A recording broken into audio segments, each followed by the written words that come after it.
ধ্বংসস্তূপের মধ্য দিয়ে আমরা কাজ শুরু করেছি।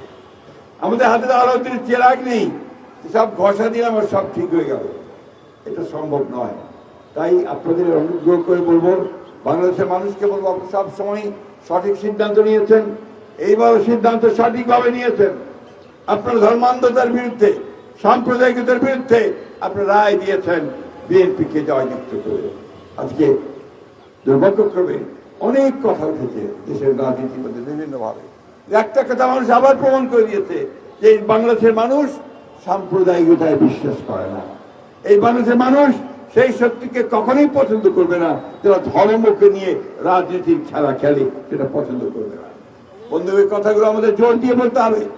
আমরা বাংলাদেশের যে বৈশিষ্ট্য, বাংলাদেশের যে সত্তা, যে সোল, সেই সোলকে আমরা কখনো নষ্ট হতে দিতে চাই না।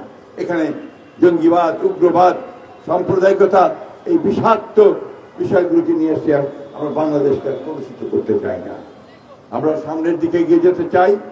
আমরা আমাদের দেশের অবস্থার পরিবর্তন করতে চাই, আমাদের অর্থনীতির পরিবর্তন করতে চাই।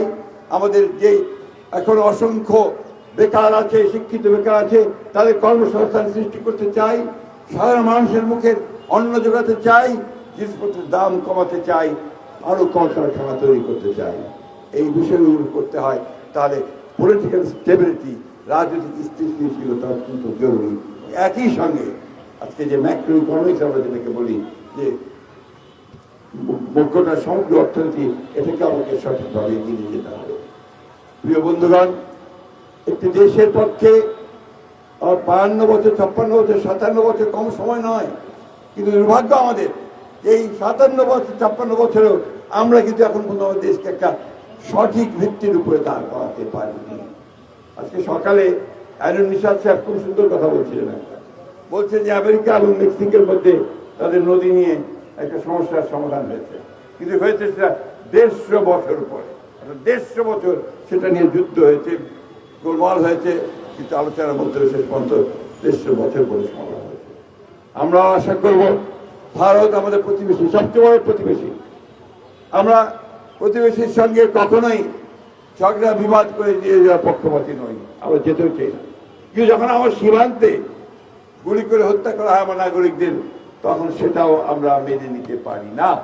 আমরা তীব্র ভাষায় তার প্রতিবাদ জানাচ্ছি এবং অবিলম্বে সীমান্তে হত্যা বন্ধ করার জন্য আহ্বান জানাচ্ছি। আমরা আহ্বান জানাচ্ছি আর কোনো টালবাহানা না করে এই ডিসেম্বর মাসে আমাদের চুক্তি যেন নবায়ন করা হয়, সেটা অনির্দিষ্ট কালের জন্য করা হয়, নেক্সট চুক্তি না হওয়া পর্যন্ত। আমরা আহ্বান জানাচ্ছি যে নবনির্বাচিত পশ্চিমবাংলার সরকার, খুব খুশি হয়েছি আমরা নির্বাচিত হয়েছেন, কিন্তু দয়া করে বিভাজনের রাস্তা তৈরি করবেন না। দয়া করে অযথা এমন বক্তব্য বাংলাদেশের বিরুদ্ধে দেবেন না যা বাংলাদেশের মানুষ আপনাদের বিরুদ্ধে গিয়ে হাজির।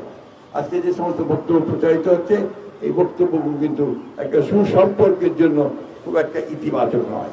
তাই আশা করব যে তারা যেন সুসম্পর্ক তৈরি হয়, তার জন্য তাদের বক্তব্য কাজের মধ্য দিয়ে তারা সেটা প্রমাণিত করবেন, এটাই আমরা আশা করি। এখন আমরা সবাই ঐক্যবদ্ধ হই আমাদের জাতীয় স্বার্থে, আমরা যেন এক হয়ে, আমি আহ্বান জানাবো আমাদের সমস্ত রাজনৈতিক দলগুলো, সমস্ত শক্তিগুলো, যারা দেশপ্রেমিক শক্তি, এক হয়ে আমাদের এই নদীর হিস্সা আদায় করা, ফারাক্কার হিস্সা আদায় করা, অন্যান্য জাতীয় স্বার্থগুলোকে আদায় করার ব্যাপারে আমরা ঐক্যবদ্ধ